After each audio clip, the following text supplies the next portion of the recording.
What if you had everything you needed to succeed? A celebrity founder, famous for building a multi-million-dollar tech company, tens of millions in funding, a partnership with one of the biggest automotive brands in the world, BMW's Mini, and a product so beautiful it was called the Tesla of e-bikes. You'd think success was guaranteed.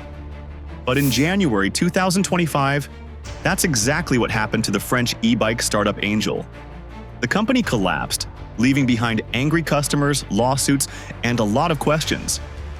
So, how does a company with so much promise fly so close to the sun, only to have its wings melt away? This isn't just a story about a failed startup. It's a cautionary tale about what happens when hype and vision collide with the hard reality of engineering. This is the story of the French e-bike startup, Angell.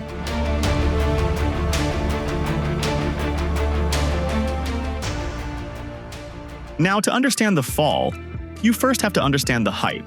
And the hype around Angell was huge. It all started in 2018 with its founder, Marc Simoncini. He is a legend in the French tech scene. He founded the massive dating site Meetic, sold it for a fortune, and became a famous business angel, basically a judge on the French version of Shark Tank.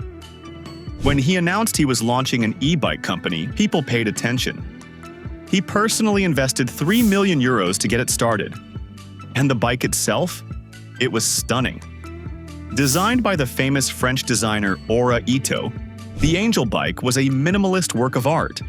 It was also a smart bike, through and through, with an integrated touchscreen, vibrating handlebars for turn-by-turn navigation, GPS tracking, and a high-tech anti-theft system. This wasn't just a bike, it was a gadget. And it came with a premium price tag, selling for 2,000 to 3,000 euros. The promise was solidified by a powerful marketing message, made in France.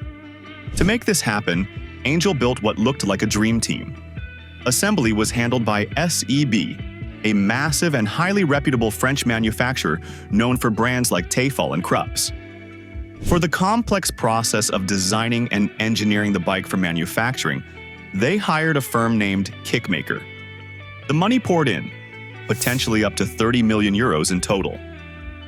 It was 2019 when the first bike was officially launched for pre-order, with initial deliveries scheduled for 2020.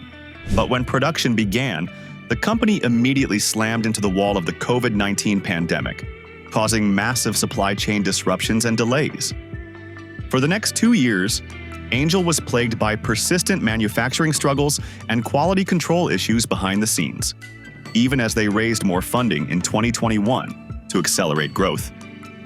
But despite all the internal turmoil, Angell landed the ultimate prize in March 2023, a move that seemed to secure its future.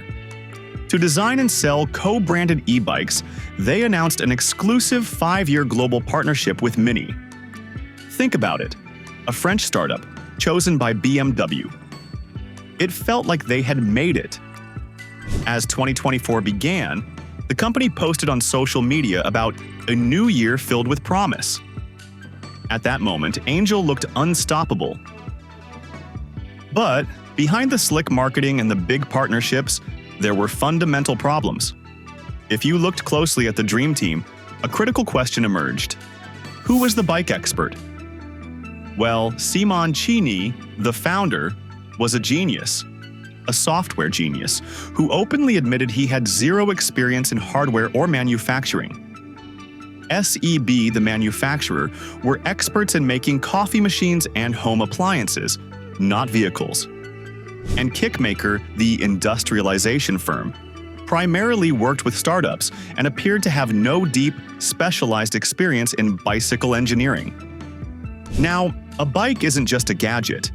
It's a vehicle, where safety and reliability are everything. With no one in the core team having that deep, institutional knowledge of bike engineering, the risk of missing something critical was dangerously high. And even though the bikes came with smart features, turns out those were often buggy, with the GPS freezing and Bluetooth connections constantly dropping. These persistent quality issues had a direct impact on sales. Despite the initial hype, the company only sold about 5,000 bikes in its first few years. This created a huge financial hole.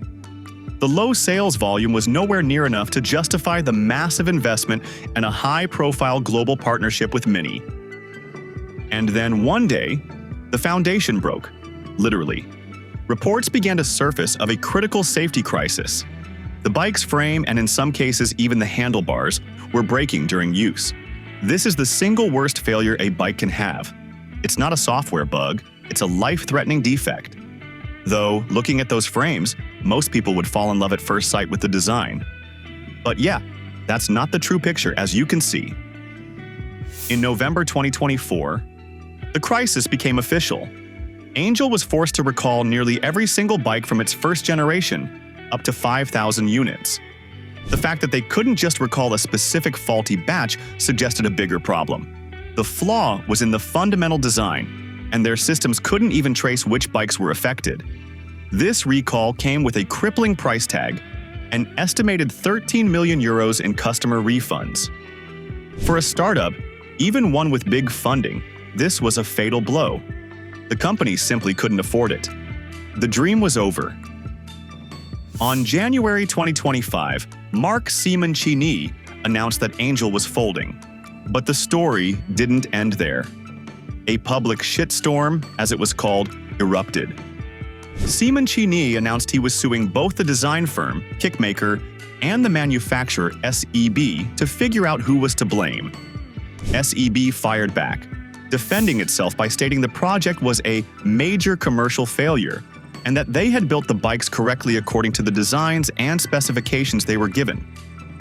While courts will decide the legal fault, the evidence strongly suggests this wasn't a simple manufacturing mistake. A failure this fundamental, across an entire product line, points overwhelmingly to a problem in the initial design and engineering. It was a blueprint for disaster.